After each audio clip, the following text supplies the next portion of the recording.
A lot of what we drink and what we consume into our body comes out through our hair. What you saying, gals and gents? Welcome back to my YouTube channel where we live life the affordable way.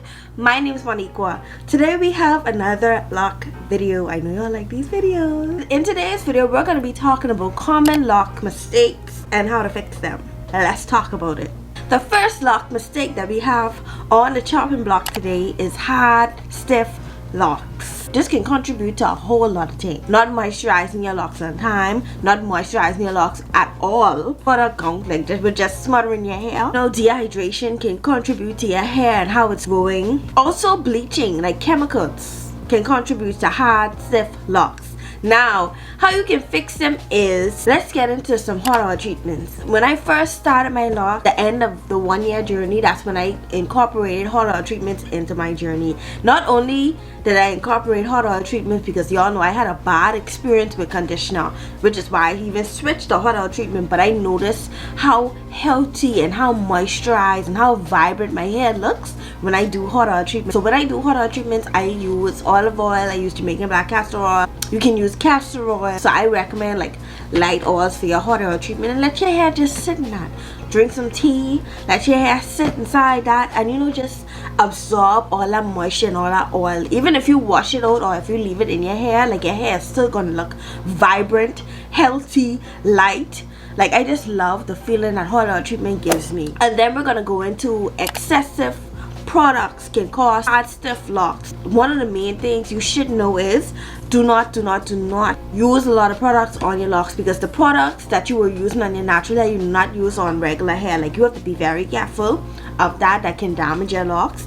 And not only that your locks will be hard and stiff, but you will have a lot of product build up. So I would try to just stay away from a lot of products in general, and do your research on these products, because you don't want that sticking in your locks. Like, that's something you don't want. The thing is dehydration. A lot of what we drink and what we consume into our body comes out through our hair, comes out through your pore, whether it's your skin, whether it's your hair. Like, it just comes out, and it's good to be hydrated and also have your hair hydrated. This is why we incorporate some form of mist when we're moisturizing. I use rosemary water, or you can use rose water, or you can use distilled water. All three of those are good mists for your hair.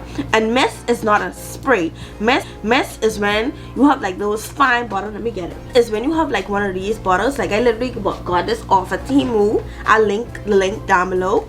I got this off of Temu for like $1. I have 2 or 3 of them that I use like on a constant basis, so they are really good. And then bleaching and chemicals. Bleaching and chemicals on the whole damages your hair. Like, I always preach that bleaching your hair, chemicals, like this dude's the whole 9 yard. I don't know if y'all ever see like faggy ends or whatever. Those faggy ends don't be soft. Those faggy ends from bleach damage is be hard. So you just want to rectify your locks by trying to stay as clear away from bleach and products and stuff that aren't good for your locks, because it's very hard to bring your locks back. The only way you can bring your locks back is by growing it out, cutting some off, or you know, joining some other locks onto your locks. Like, those stuff is things you don't want, so be very careful. Another form of damage is bumpy lock. We just talked about hard, stiff locks. Now, bumpy locks is totally different. Bumpy locks all depends on like your pattern. So if you're somebody like who don't like how your lock shapes, like me, it really doesn't matter to me. Like, I just love how my locks grow out. But some people like that uniform look, and this contributes to a lot of how you're retwisting your hair. Like, if the person's palm rolling, if they're not palm rolling, it all depends on your retwist texture and the styles that they're putting in your hair contribute to how your locks are forming. Also, protective styles like braids, twists, all of those things over your locks can also shape your lock, especially if you're in an early stage, and cause bumpy locks. So all these things is good to be careful of. But I know for a fact that palm rolling does help your locks look uniform. Another common lock mistake is lock breakage. I've experienced lock breakage, and I experienced it from protective styles. Lock breakage does not only come from protective styles or excessive styling, it can also come from health. Whether you have pre-existing fragile hair can contribute to your locks breaking, which that means the lock method that you currently have was not a good method to begin in the first place. And you have to be very aware that if your hair is already in a vulnerable state prior to locking, like it's not going to get any better. Like if anything, it's going to get worse. So this is why you do your research on the kind of locks that are for you and the types of locks, because not every lock that is good. This can also contribute to how every twist in your hair. Like some people interlock, I heard that can cause breakage as well if it's not done right. You know, sleeping without a cap, you rolling on your locks, that can cause lock breakage. Styling your hair, that can cause lock breakage, like the rubber bands cutting into your hair. That's why it's not good to leave certain styles in your hair for a long period of time. Like all these things contributes to lock break. Like if you have fine hair, that can cause breakage as well. So all of these things, like you have to be very careful of. It's good to wear loose styles, keep your roots maintained, and don't over retwist.